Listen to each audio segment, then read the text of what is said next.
This is Support is Sexy, episode 545, with Geetika Agrawal, founder and CEO of Vacation with an Artist. Welcome to Support is Sexy. I'm your host, Elayne Fluker, entrepreneur, author, and founder of Chic Rebellion Media. 5 days a week, Monday through Friday, I bring you inspiring women entrepreneurs who share their wins and lessons to help you take your business to the next level.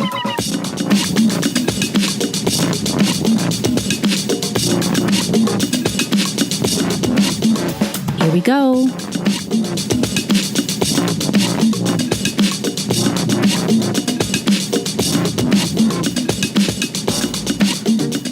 Hi, everyone. Welcome to a new episode of Support is Sexy. I'm so excited to have you here. You know, it just would not be the same without you. And I'm so excited to share with you our guest today, Geetika Agrawal. And Geetika is the founder and CEO of a company with amazing vision. I love this idea. It's called Vacation with an Artist. And you will hear what it's all about in this episode. Very much about travel, experiences, really getting so much more than just a destination, really getting an experience when you travel. And I heard about Geetika through Trish Connelly, who is the VP of Experience at Remote Year. If you've been listening to the podcast for a while, you know I'm currently on a trip with Remote Year. Great company. I talk about it quite a bit lately, but I am currently recording this while in Sofia, Bulgaria. And I mention that because Geetika came up with the idea, or not, I shouldn't say came up with the idea, but she really took action, it sounds like, on this idea that she had while she was a part of Remote Year for a year. And she took a year-long sabbatical. She talks about that. She was traveling with Remote Year, and she took that first step to really starting her business. And what we talk about in this episode is, one, the uncertainty, having the vision, the uncertainty about the quote-unquote how, and then just taking that first step. So I know you're going to enjoy this conversation. Without further ado, Geetika Agrawal. So Geetika, thank you so much for joining us for an episode of Support is Sexy. I'm excited to chat with you. Likewise, I'm really excited to speak to you as well. So our first question, when did you first fall in love with entrepreneurship? This was in 2005, and I had just left my job at Disney in Los Angeles, and I was debating between a new job in Austin or an opportunity to join my then boyfriend's two-person digital agency. And there were like two very different choices, and I decided to choose to join his agency. And he was really my first real exposure to entrepreneurship. And together we grew the company, created large music and art festivals, renovated homes. Basically, we were just like dreaming up ideas and making them happen. And that's when I found my happy place, as I could use all parts of my brain. And I just loved wearing these multiple hats. So that's when I truly loved every moment of it. So I guess I would say that's when I really fell in love with entrepreneurship. And what kind of work were you doing at Disney before you started? Was it in sort of the same field or in entertainment or something totally different? I was designing adventure games for Epcot Center. Yes. What are adventure games? It sounds fascinating. Well, it was an interactive game using smartphones. So this is like pre-iPhone era. Okay. And it was based on the television show Kim Possible. Mm-hmm. So you would basically enter the park, you would be given the smartphone and sent on these missions around Epcot Center to all the different country pavilions to help Kim solve this clue because she was, chasing Dr. Draken, who was Mr. Evil, spreading bad inventions all around the world. So it was just like a super cool game, and I was designing the whole interactive experience of the game. Right. So as a designer, do you mean coding or just designing what it might look like or what you wanted the game to be able to do? Yeah, more the user experience, not the coding part, but the design of the experience, the individual, how does the game work? What happens when the person gets to the mission? How is the clue structured? How do they interact? Like, for example, you could take a photo with the smartphone of the monkey and that would unlock the clue. Or you could talk to this robotic Rufus, the rat, and it was an animatronic. So how do you interact with that? What are you telling them? So it was the game design aspect of it. Interesting. So I wanted to know more about that because I was interested in knowing, after having that position or leaving that position, what do you think it was that made you say yes to not only going to a startup, but a startup that wasn't along the same lines exactly of what you were doing? Do you think you were looking for something different as far as what you were doing? Do you think you were looking something different as far as going from corporate to the startup era? What was it at that time? Yeah, I think I didn't even know the word startup at that time. This was really way back then. And I think the biggest reason was I wanted to stay in Los Angeles, not move to Austin. But I think the real reason was that I just saw that was an opportunity where I could just do anything. Like I would have so much growth opportunity. I would be working on every aspect of the business because there were only two people. And my job was to come in and lead the entire creative for the company.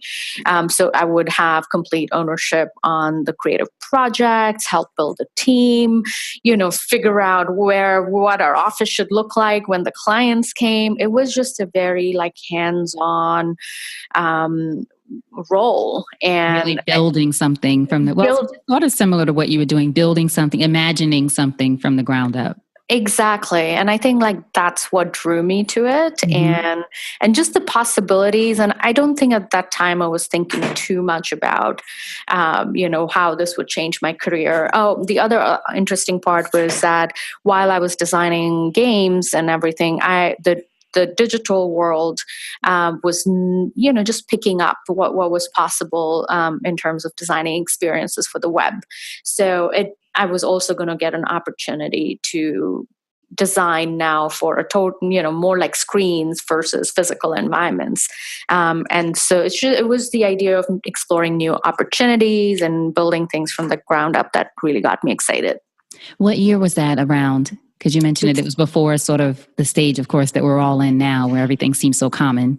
Yeah, it was 2005. So yeah.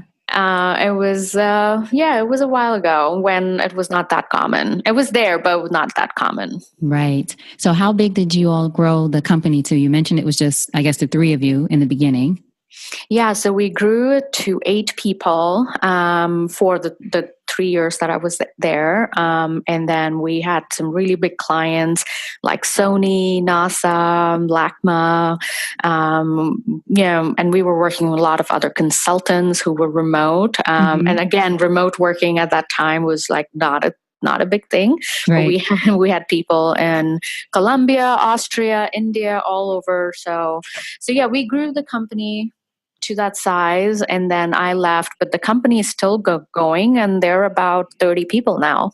Wow. And that's amazing too, or I should ask instead of saying it, is it amazing too to know that you can look at this company and always say you were a part of the beginnings of that company? Oh, absolutely. And I just feel so proud of everyone who's been part of that journey, and especially really proud of, Mark, who was the founder, CEO of the company, who has been doing this for so many years, because I know how entrepreneurship can be so tiring and to see.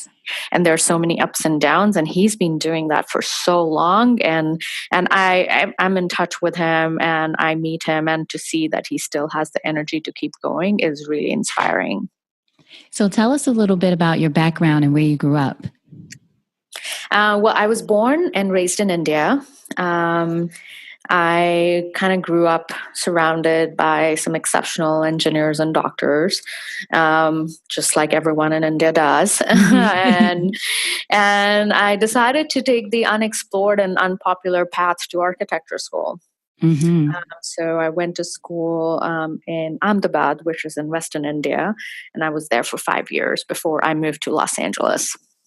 What was it about Los Angeles that brought you there? Because you mentioned even when your job, when you were thinking about changing positions, you wanted to stay in Los Angeles. So you must really love it.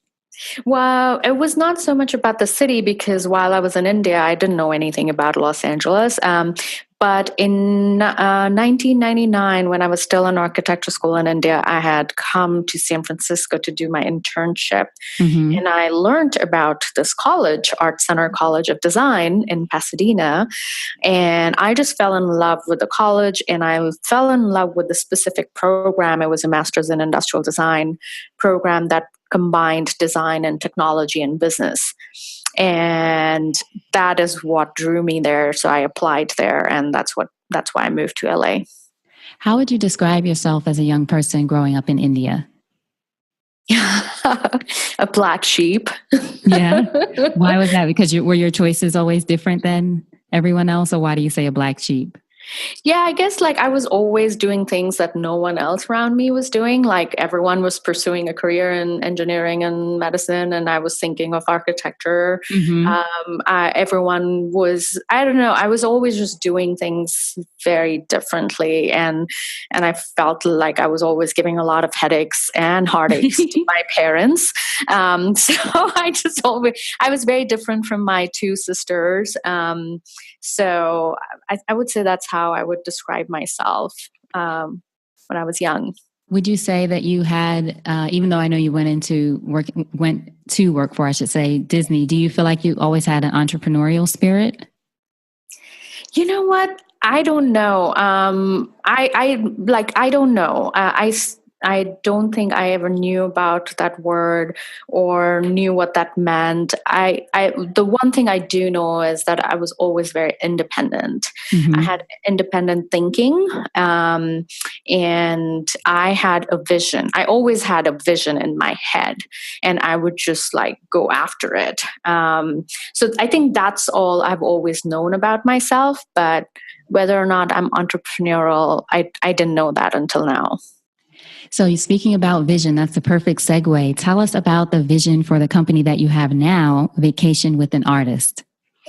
Yeah, so a little bit about Vacation with an Artist first, but my mission is really to provide the best immersive creative experiences for people from around the world, an opportunity for people to kind of disconnect from their daily life, and really invest in self-improvement and self-care.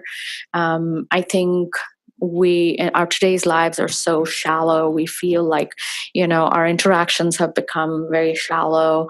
There's fake news everywhere. We're tired of these Instagram lattes and unrealistic pictures of destinations. And I think there's a very deep desire within all of us to connect deeply to ourselves, but also to people around us and the environment around us. And so, my goal is, and my vision is, to provide these experiences that allow you to experience something very meaningful through hands-on creative skills, creativity, travel, and connecting with people from around the world.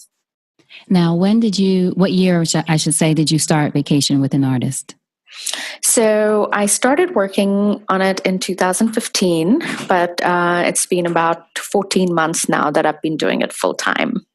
So what was the first step? Well, what was the position that you had just before starting this one? Was that at the startup, or you did things in between and then started Vacation with an Artist? Oh, well, before VAWAA, I was working as a creative director at a New York-based digital agency called RGA. Okay. I worked there for 10 years, and I was responsible for leading teams to design great user experiences for new products and services for some of the largest global brands out there. I was also teaching design at School of Visual Arts in New York. And that's when I took a year-long sabbatical in 2015 from my job to basically build this idea that I had in my head for many years. Okay. And that's how it all started. It finally had to come out. Mm-hmm. Yes. So it wasn't a moment, that was going to be one of my questions. Was there a moment of inspiration for this idea, or was it over a course of time of just thinking these are the kinds of experiences that maybe you would want or your friends would want, and then deciding or discovering, how could I create something like this? Well, I've always been working very hard, and I was working hard at my job at RGA. And when I wasn't working, I was traveling.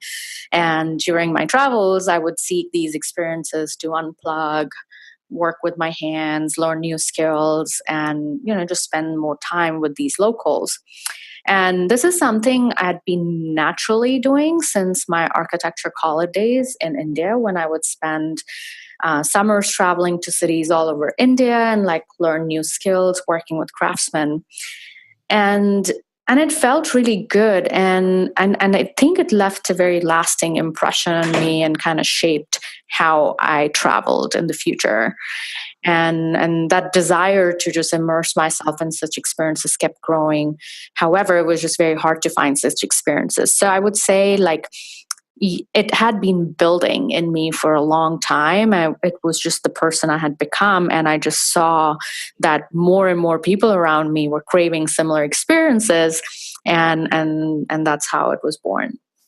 So how did you make the transition from your position at RGA, which sounds like it was a lot of responsibility and you had been there for 10 years? Did you leave right after the sabbatical? Did you ever go back? Or did you go on the sabbatical, create the business, and then sort of do both at the same time for a while? Right. So I took the sabbatical and then I came back and I worked there for a year while doing both my full-time job and growing VAWAA. And it was the craziest year I ever had in my entire life. Right. I felt I had no life. I was just literally working all the time. I was sleeping 4 hours a day. And by nature, I'm a very work-life balance person. So it was extra hard on me. And which is when I decided that it was time for me to pick one path, and it was going to be VAWAA. Now, at the point that you did make that decision, did you not have any fear because you had sort of been through the startup process before, from leaving a quote unquote secure position or a position where you've been somewhere for a while? And I love to ask this just because I like to make sure that the women listening and a few good men who listen get to hear just how the journey looks different for everyone. Wait, and the fair, what was the first part of the question? Oh, I'm sorry. I was just asking, when you decided to leave the position, did you have any fear about leaving a quote unquote secure job, or because you had been through the startup position, through the startup phase before with another company, you kind of were more comfortable with it? I would say, no, I didn't have fear at that point because I just realized I had nothing to lose. Because I had been in such a comfortable job and such a great position, I just knew that I could always get hired again. And I think there was just this confidence that, so what if it fails? I would have learned something, and someone will find it valuable, and I'll find another job. So I think it was just I just had to do it, and so that overpowered the fear. Now, with Vacation with an Artist, it's not just artists that people might think of, just visual artists or sculptors, et cetera. It's also experiences with people like chefs, and I saw tattoo artists, and just these really other kinds of creative experiences, would you say? Yeah, that's right. So our definition of artist is kind of broad. So by artist, we mean anyone who's creating something. And so that could be paint, the traditional arts of fine arts, from painting, sculpture, to more applied arts like woodworking, bamboo bicycle making, to more funkier art forms like tattoo making, street art, muralism, to music production and tango dancing. So it's really a very wide definition of an artist. And people spend, is it 4 to 7 days with the artist? That's right. So the typical duration is about 4 to 7 days, depending on what art form it is, because our goal is that the person should have enough time to go through the entire process. So you get a full holistic understanding of the art form, what goes into it. And it's not just like, trying to dip a handkerchief into paint and think that you've learned batik. Right. So yeah, it varies between 4 to 7 days. But in certain cases, we've had people who are interested in going deeper and do a longer period, and we're able to accommodate for that too. And we prefer not to do shorter than 4 days. Although in some cases we've made exceptions, but it's just is not, you just don't get the full experience. Now, do you customize experiences based on the traveler who contacts you, or is it, I know it's a marketplace, or is it just I go on and see what's available in the marketplace and choose from what's there? Or is it both? Yeah, so I would say it's both at this point. We are definitely a marketplace, so all the experiences are listed, all the artists are hand curated, and experiences are hand curated. So you can book any of those experiences. However, there is a lot of personalization that goes in after you've booked the experience, and that includes everything from we provide you accommodation recommendations, how to get there. We also try to get a sense of what your focus is going to be. Because each art form is so broad and your skill level and interest might be very different. So we want to make sure that the 5 days you're spending are really tailored to your interests. So we try to get a sense of that, and then that way the artist can prepare accordingly as well. So there's a lot of that personalization. In certain cases, people have very specific needs, like we've had young families who are traveling with their teenage kids, and they want to structure it for them for like a week or longer, or focus on certain aspects. So we do try to personalize it as much as we can. And sometimes we also go above and beyond the listed experiences on our site, because we actually have 600 artists that we work with. And 600, wow. Yeah, and we only have 45 listed on our site. So we often get requests, hey, I'm going to Netherlands. Do you have an artist there? And then we're able to make that happen for them. Now, why just 45 on your site? Is that just a sampling of what's available, or just you're constantly uploading new people or enrolling, or however you would say, new artists into the marketplace? It's shortage of manpower. Right. It's a growing startup pain. Hey, but at least that's a good pain to have. You're growing. It is. So yes, because we really make sure that each experience is really well curated, and we really spend a lot of time getting each artist ready, and that just takes time. So, and I'm glad you mentioned that. I'm sorry. I was just going to say, I'm glad you mentioned the Netherlands too, just to, I don't know if we mentioned earlier, for people to know that you're not just doing this for travel or places within the US. Obviously, it's all around the world. You're in, is it 17 countries around the world? That's right. Yes. We are in 17 countries around the world. Those are the ones listed on our website, but we are in way more countries. Right. So depending on where someone wants to go and what they want to do, you can customize. You probably already have an artist in one of those places if you have 600. That's right. So you could be doing calligraphy in Kyoto, or, photography in Norway, or tattoo making in Barcelona, or tango in Buenos Aires. And it's really a wide variety of art forms and destinations.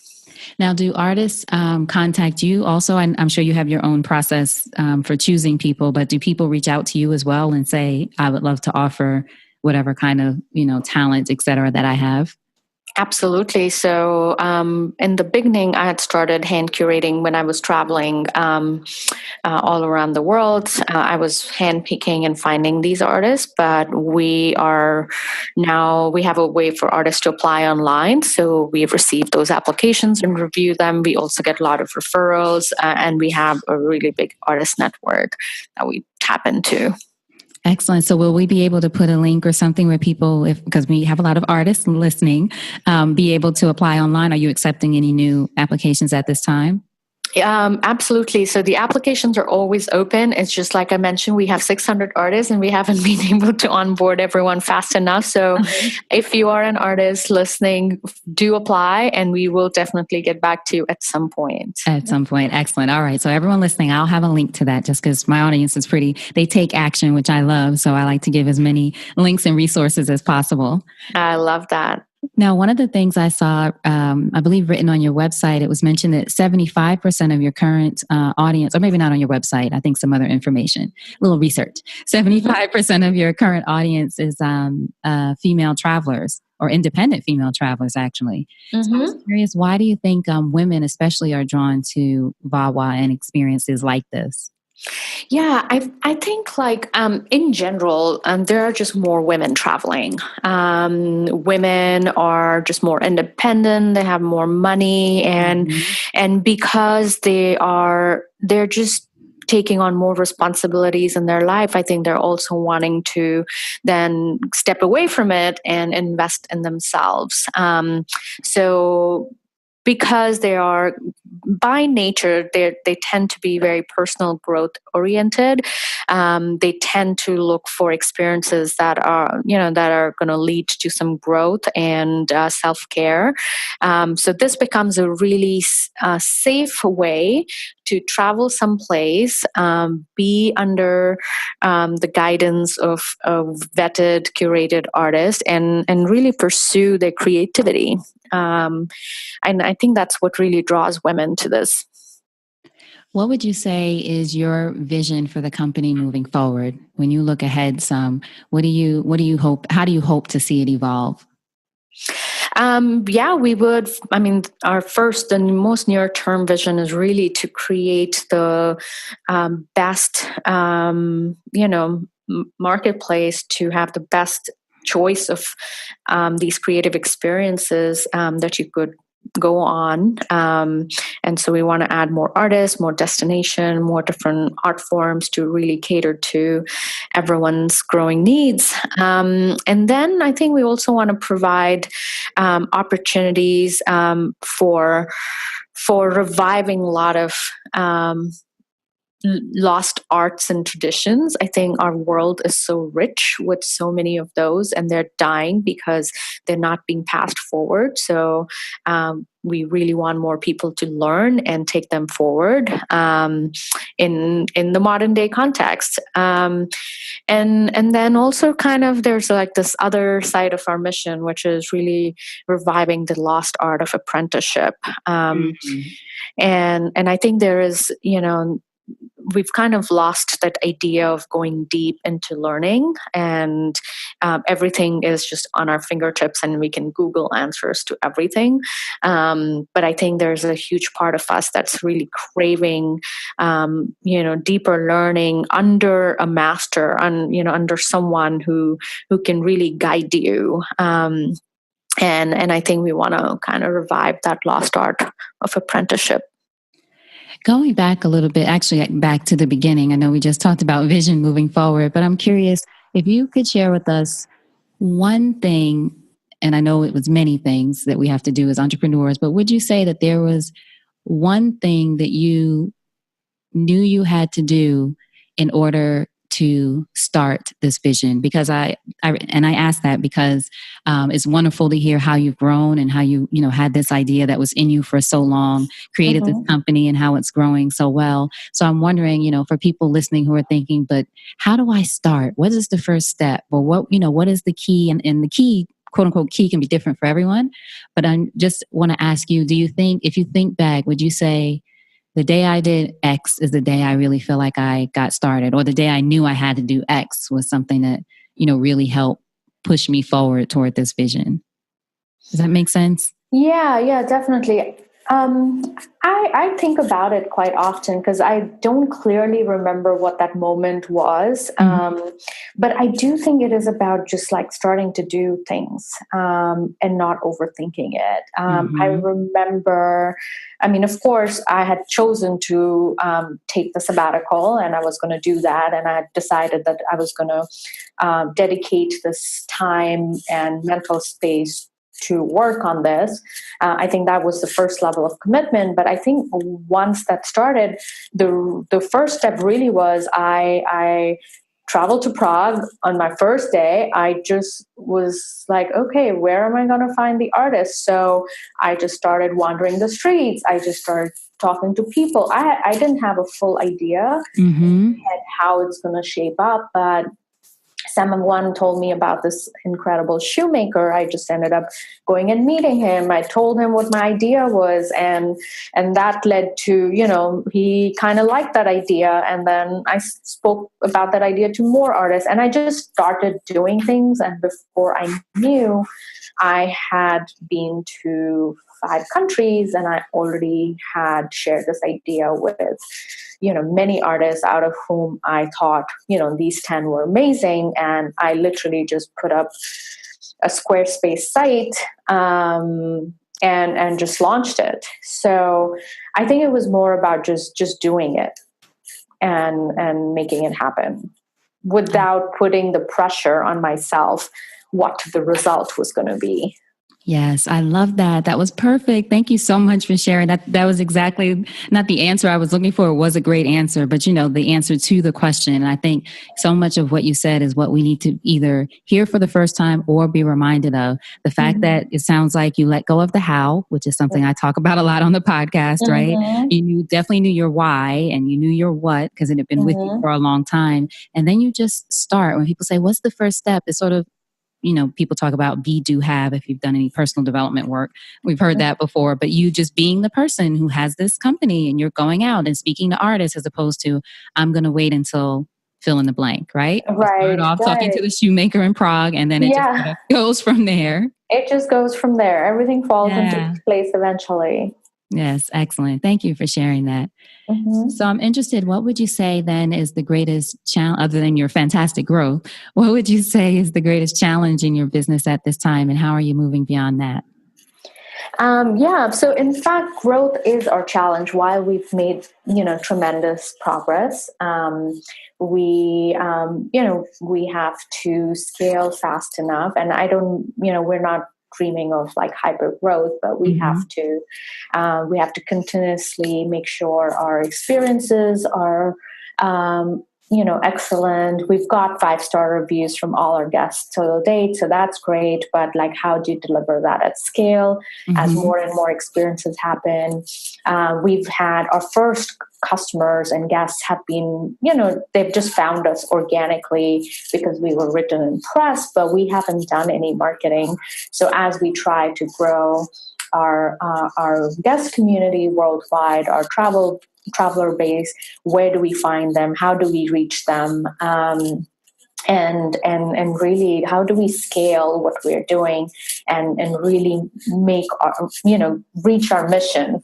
And that's really our biggest challenge right now.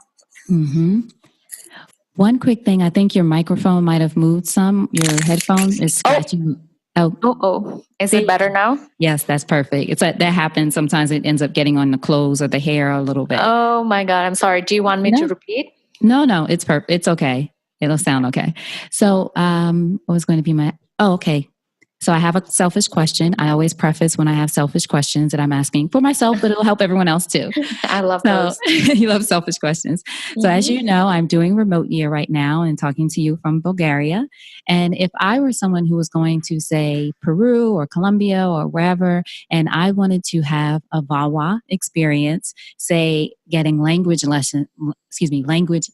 I'm so excited. I can't even get it out from someone there or just something that really feels more than just learning the language, like maybe it's some immersive experience or something like that. Would that be something that your company does as well? I'm going to be in so-and-so. This is what I want to accomplish. What kind of experiences do you have?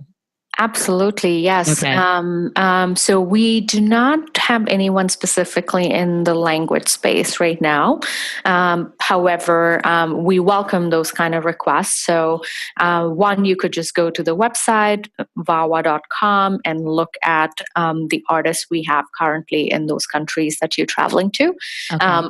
or you could just through the website reach out to us, or at hello@wawa.com, and just tell us this is the country you want to go to, this is what you're looking to learn, and we will most likely be able to find an experience for you. Language and dancing.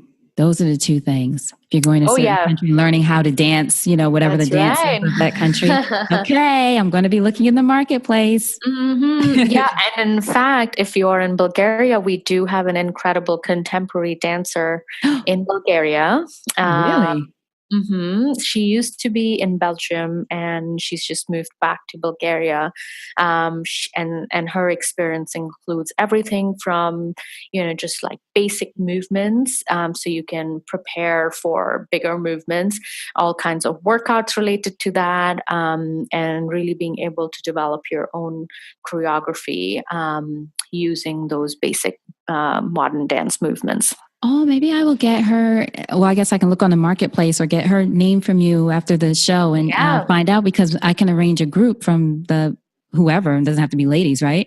Whoever in remote ear might be interested in doing. Maybe we can arrange a group experience. Yeah, we could try arranging a group experience, although all VAWA experiences are more or one-on-one or two people only, so that you can have a very individualized experience. But we have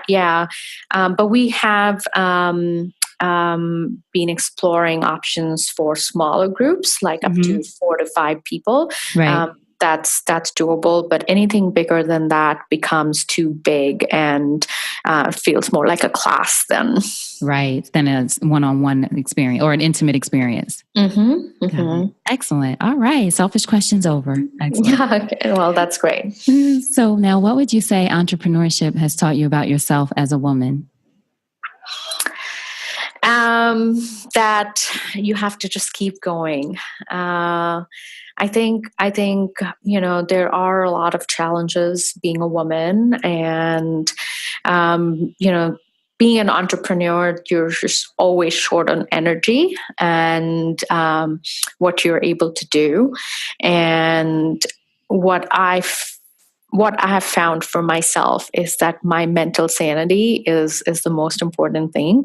And so I try to just surround myself with people who are aligned with my values, who believe in my work, believe in me, and want to be supportive and are highly positive and optimistic people. And I feel like that enables me to fight the big fight. So in closing, Geetika, if you think over your life and career and you had the chance to thank only one person whose support was critical to you personally or professionally, who would that be and what would you say? Oh, wow. That's a tough question. Just one person? One person. I think it would be my older sister. And her name is Sarika. And from a very early age, when I try to remember, she showed me how to dream up something and really go after it. How to be resourceful, how to be relentless, and I feel like that's a skill that just keeps on giving. Excellent. Excellent. Now tell us the ways that we can support you. Tell everyone again, the website, any social media. Of course, I'll have links to everything so people can go search the marketplace, and I'll get the link or the direct link for artists who want to apply on the other side of it. But just so people can hear it, give us the website again and email or anything else. Yep. It's VAWA, which is VAWAA.com. It means vacation with an artist. You can also follow us on Instagram at VAWA_, Twitter, VAWA_, and also on Facebook. You can email us at hello@vawa.com, or you can also find the contact us link on the website. And if you do decide to go to the website and decide to book a VAWA experience, we do have a special code for everyone who's listening to this podcast. So you can use VAWA Support is Sexy. And I can email this to you too, the code. Yes. And we'll love to offer $100 off. Oh my goodness. Thank you. That is fantastic. Does that apply to me too, Geetika? Of course. Okay. You are listening. listening. You are listening to this podcast. I am listening to you right now. No, thank you so much. That's wonderful. Oh, I hope people take advantage of that and just have the experience and just know that I was just so fascinated when Trish from Remote Year, hey Trish, first told me about you, just this idea and this concept. Well, first of all, that a woman came up with the idea, but I just love the experience side of it, really getting people, like you said in the beginning, back in touch with each other, having these more intimate experiences. So excited about other people being able to get a chance to dive into that. Oh, thank you so much, Elayne. I mean, I love Trish. Hi, Trish. Hey, Trish. She is just so incredible. And I also can't thank Remote Year enough to have become my parachute for when, I wanted to do this. And yeah. Oh, right. Your sabbatical was Remote Year, right? That's right. That's right. That's right. So yeah, so I'm really grateful to everyone who's supported me in this journey, and thank you so much for what you're doing. Absolutely. Now, before you go, what's a parting piece of advice from you to our listeners about anything? Just build a lot of goodwill around you. I'd say the more you give, the more it comes back, and really, like, there's nothing in this world that we can do alone. We really need each other to help each other's dreams come true. So I would say that's the best gift you can give to others, and I really believe in it. All right. I hope you enjoyed that conversation with Geetika. To find out more about her, to find out more about Vacation with an Artist. Again, if I didn't stress it enough in the beginning, such a great idea. Make sure you go to supportissexy.com. Go to that search icon at the top and just search Geetika. Geetika. Her show notes page will pop up with links, resources, that Support is Sexy code so that you can get a free consultation with Vacation with an Artist, and so much more. Supportissexy.com and just search Geetika. Thank you so much for being here. You know I appreciate you. Until we chat again, I want you to always remember, 1, make sure you hold on to your vision. And also, support is sexy. And having it all doesn't mean doing it all alone. And I'll talk to you soon. Take care.